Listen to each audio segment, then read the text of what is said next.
Baik, bismillah. Assalamualaikum Assalamualaikum warahmatullahi warahmatullahi wabarakatuh. wabarakatuh. Alhamdulillahillazi hadana lihaza wa ma kunna linahtadiya laula an hadanallah. Asyhadu an la ilaha illallah wa asyhadu anna Muhammadan abduhu wa rasuluh la nabiyya ba'dah. Raditu billahi rabban wa bil islami dina wa bi Muhammadin nabiyya wa rasulah. Rabbi israhli sadri wa yassirli amri wahlul 'uqdatam min lisani yafqahu qawli. Puji syukur tak henti-hentinya kita ucapkan kepada Allah Subhanahu wa taala. Salawat serta salam kepada baginda Rasulullah sallallahu alaihi wasallam. Kami dari kelompok 6 yang beranggotakan 4 orang, yaitu Saya atas nama Wardi Wirapratama. Saya Muhammad Rifai Hasbar. Saya atas nama Muhammad Fakih Ufaira Syarifuddin. dan saya atas nama Dina Aulia. Kami mengucapkan banyak terima kasih kepada dosen pengampu kami atas nama Ibu Woode Rayani, SE MSI AKCA. Dan pada kesempatan kali ini, kami akan membahas tentang kasus fraud PT Asabri Indonesia. Pertama-tama saya akan menjelaskan apa itu PT Asabri. PT Asabri atau Asuransi Sosial Angkatan Bersenjata Republik Indonesia adalah sebuah BUMN yang bergerak di bidang asuransi sosial dan pembayaran pensiun khusus untuk prajurit TNI, anggota Polri, dan PNS Kementerian Pertahanan Republik Indonesia. Nah, selanjutnya kronologi fraud PT Asabri. Jaksa Penuntut Umum JPU menilai Presiden Komisaris PT Trada Alam Minera itu terbukti melakukan korupsi dan pencucian uang yang merugikan negara hingga 22,7 triliun. Menurut jaksa, hal yang memberatkan tuntutan yakni Heru telah melakukan korupsi yang berulang dengan kerugian negara yang fantastis. Dalam perkara ini, Benny Jokro selaku Direktur PT Hanson International juga menjadi terdakwa berdasarkan dakwaan. Sejak 2012 sampai 2019, PT Asabri melakukan investasi dalam bentuk pembelian saham atau produk reksadana kepada sejumlah pihak yang terafiliasi dengan Benny Jokro dan Heru Hidayat.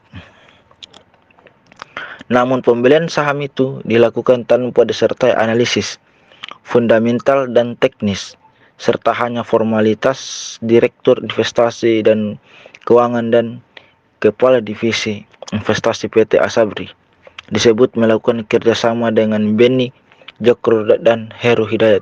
Kerjasama tersebut terkait pengelolaan dan penempatan investasi dalam bentuk saham serta produk reksadana. Badan Pemeriksaan Keuangan BPK telah mengumumkan kerugian negara dalam tindak pidana korupsi di PT Asabri mencapai 22,78 triliun.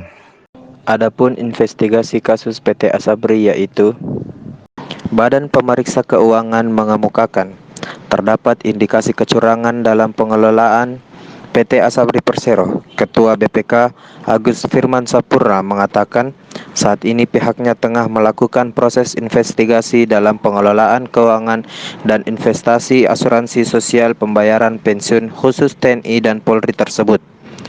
Di dalam proses investigasi tersebut, beberapa kementerian atau lembaga terkait seperti Kementerian Keuangan, Kementerian BUMN, Otoritas Jasa Keuangan, Bursa Efek Indonesia, dan Kustodian Sentral Efek Indonesia juga turut diperiksa.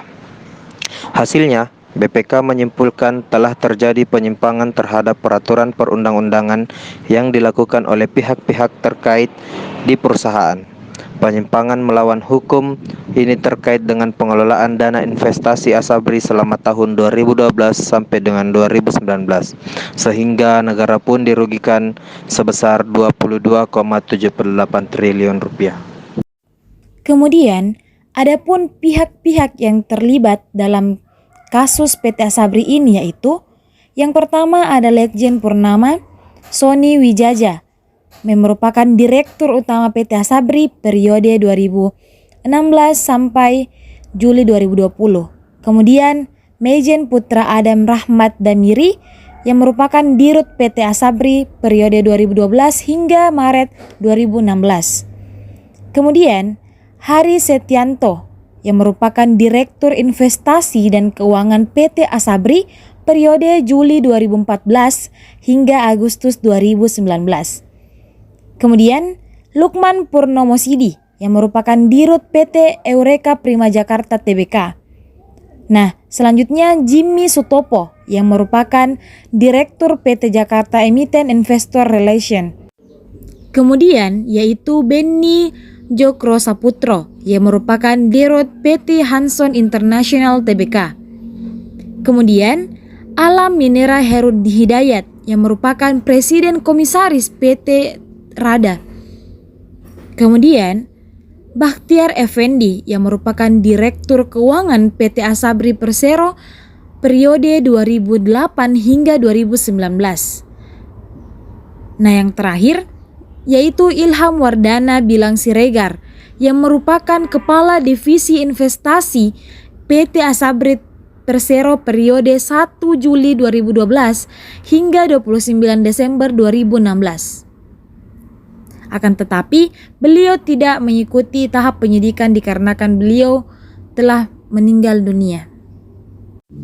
Berdasarkan penjelasan kami di atas, dapat disimpulkan bahwa kasus ini bermula dari kesepakatan para pejabat PT Asabri yang melakukan investasi secara ilegal menggunakan dana perusahaan yang mengakibatkan terjadinya kasus korupsi. Tindak pidana korupsi di PT Asabri ini disebut sebagai kasus mengkorupsi karena nilai kerugian negara yang sangat fantastis mencapai hingga 22,78 triliun rupiah.